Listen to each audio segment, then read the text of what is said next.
British सरकार ने जब भारत में शासन किया तो आंग्ल नेपाल वॉर लड़ा गया।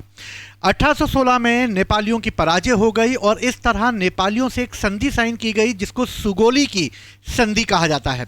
इस संधि के तहत नेपाल को एक ऐसे स्टेट के रूप में स्थापित कर दिया ब्रिटिश एम्पायर ने जो कि उनकी तरीके से एक बफर जोन के रूप में काम करता था।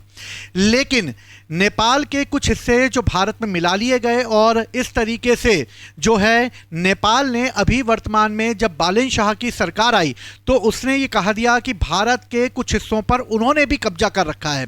जिस तरह भारत ने भी नेपाल के कुछ हिस्सों पर कब्जा किया है उसी तरह नेपाल भी भारत के कई हिस्सों पर अधिकार कर चुका है और इस तरीके से एक राजनयिक रूप से विवाद को सुलझाने के लिए बात कही गई है।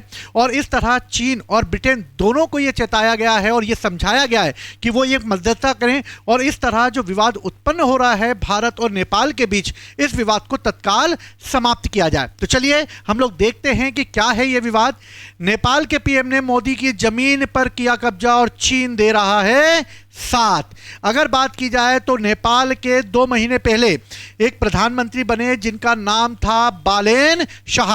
जेएनजीओ की क्रांति हो गई और जेएनजीओ ने यहां पर एक सरकार का तख्ता पलट कर दिया और इस तरह बालेन शाह को यहां का नया पीएम बनाया गया। लेकिन पहली बार जब नेपाली संसद में अपना संबोधन करने आए बालेन शाह तो उन्होंने भारत में नेपाली जमीन पर कब्जा नहीं किया है इसका दावा किया, बल्कि नेपाल ने भी कुछ भारतीय इलाकों पर कब्जा कर लिया है। यानी कि भारत के कुछ इलाके नेपालियों के कब्जे में हैं, ऐसा बालेन शाह के द्वारा कहा गया। और भारत नेपाल के रिश्ते पर कुछ ऐसी बातें हैं जो असर डाल रही हैं जिसकी वजह से भारत और नेपाल के बीच थोड़ी तनाव की स्थिति बन गई है। लिपुलेख दर्रा जो कि उत्तराखंड में है, माना नीति लिपुलेख ऐसे कुछ दर्रा है जिसमें से लिपुलेख दर्रा जो उत्तराखंड में स्थित है जहां से मानसरोवर की जो है यात्रा की जाती है। लेकिन इसी लिपुलेख दर्रे से जब मानसरोवर की यात्रा की जाती है तो यहां से जो है एक विवाद उत्पन्न किया है और उनका ये कहना है कि नेपालियों का कि मानसरोवर की जो यात्रा लिपुलेख से हो रही है वो बेसिकली नेपाल का ही एक अंग है और भारत चीन के द्वारा जब लिपुलेख दर्रे के माध्यम से जो है इसकी यात्रा प्रारंभ कर दी गई है। 1816 में एक टीटी साइन की गई थी जिसको सुगोली की संधि कहा जाता था, जिसमें लिपुलेख, काला पानी और लिम्पियाधुरा, याद रखना करंट में क्वेश्चन पूछा गया था काला पानी संबंधी विवाद जो है वो किन 2 देशों के बीच में है। तो अंडमान निकोबार में मत चले जाना काला पानी को लेकर। काला पानी उत्तराखंड में स्थित है जो कि नेपाल और भारत के बीच एक विवादित स्थल है। तो काला पानी, लिपुलेख और लिम्पियाथुरा ये तीनों ऐसी जगह हैं जहां पर नेपाली लोग ये दावा करते हैं ये उनके एरिया थे जो 1816 में सुगोलो की संधि के द्वारा नेपाल के अंग हुआ करते थे, लेकिन बाद में इस पर भारतीयों ने अधिकार कर लिया। भारत चीन के बीच लिपुलेख और लिम्पियाथुर मार्ग पर विवाद का समाधान कूटनीतिक बातचीत से करने को कहा गया है और इस तरीके से लिपुलेख विवाद, क्योंकि ब्रिटिश भारत के समय का यह विवाद है, इसलिए नेपाल का यह कहना है कि इस विवाद के समाधान में भारत नहीं बल्कि ब्रिटेन को भी बातचीत करनी चाहिए कि इस विवाद को जल्द से जल्द सुलझाया जाए।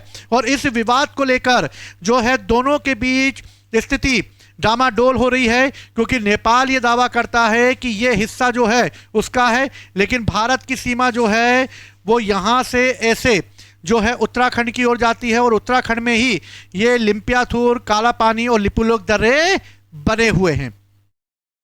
अब अगर बात की जाए तो कुछ विवाद ऐसे हुए जिसकी वजह से नई सरकार जब नेपाल की बनी तो भारत और नेपाल के बीच कुछ विवाद की स्थिति जो बनते चले गए। भारतीय विदेश सचिव को जब मिलने के लिए नेपाल के पीएम ने समय नहीं दिया और मई 2026 में जब उन्होंने मिलने का समय नहीं दिया तो ये यात्रा टालनी पड़ी। ये पहली बार हुआ जब नेपाल के पीएम ने भारतीय विदेश सचिव से मिलने से कोई समय नहीं दिया है। भारतीय राजदूत से अलग से शिष्टाचार मुलाकात ना करना, देखिए बहुत सारी ना आ रही है इसमें। ना करना मतलब सभी विदेशी राजदूतों के साथ एक साथ और सामूहिक रूप से मुलाकात की उन्होंने, जबकि नेपाल में ये परंपरा रही है कि जब भी कोई नई सरकार बनती है तो अलग से भारतीय जो है उनके साथ, राजदूतों के साथ अलग से शिष्टाचार व्यवहार किया जाता है, लेकिन इसमें सबके साथ एक साथ किया गया और भारत को बता दिया गया कि वो उनके लिए कोई मायने नहीं रखता है। पहले वर्ष कोई विदेशी दौरा ना करने की नीति अपनाई, बल्कि परंपरा नेपाल में यह रही है कि जब भी कोई सत्ता संभालता है तो वहां का प्रधानमंत्री भारत का सबसे पहले दौरा करता है। लेकिन बालेन शाह ने कहा है कि वो 1 साल तक किसी भी देश का दौरा नहीं करेंगे और इस तरह नेपाल ने भारत के इलाकों पर कब्जा करने की बात कही है। कहां कहां पर ये कब्जे? सबसे पहले उत्तराखंड के चंपावत जिले में करीब 12.4 एकड़ जमीन पर ये अपना कब्जा बताता है। बिहार के पश्चिमी चंपारण जिले में लगभग 7,100 एकड़ जमीन पर ये अपना कब्जा बता रहा है और उत्तर प्रदेश के लखीमपुर खीरी, पीलीभीत, बहराइच और श्रावस्ती में भी लगभग 500 एकड़ जमीन पर ये अपने कब्जे की बात करता है। यानी कि अगर देखा जाए तो भारत और नेपाल के बीच संबंध हमेशा अच्छे रहे हैं, लेकिन विवाद की स्थिति बनने का कारण भारत की विदेश नीति और चाइना का इसमें इन्वॉल्वमेंट है। भारत हमेशा एक सौहार्दपूर्ण देश रहा है, सबके साथ मित्रवत रहा है, नेपाल के साथ भी उसके अच्छे व्यवहार बनाए रखे, लेकिन चाइना की पॉलिसी सभी भारत के पड़ोसी देशों को उनका विरोधी बना देना है। तो ये एक प्रकार से रिंग पॉलिसी जो यूज की जा रही है चाइना के द्वारा, ये रिंग फायर पॉलिसी है, यानी कि भारत के आसपास के सभी उनके पड़ोसी देशों को भारत के विरुद्ध खड़ा कर देना। लेकिन भारत सक्षम देश है और इस समाधान का भी जो उनके सामने है, जो समस्या उभरी है, उसका समाधान भी वो जल्द से जल्द निकाल लेगा। इसी के साथ उड़ान अकेडमी से जय हिंद, जय भारत।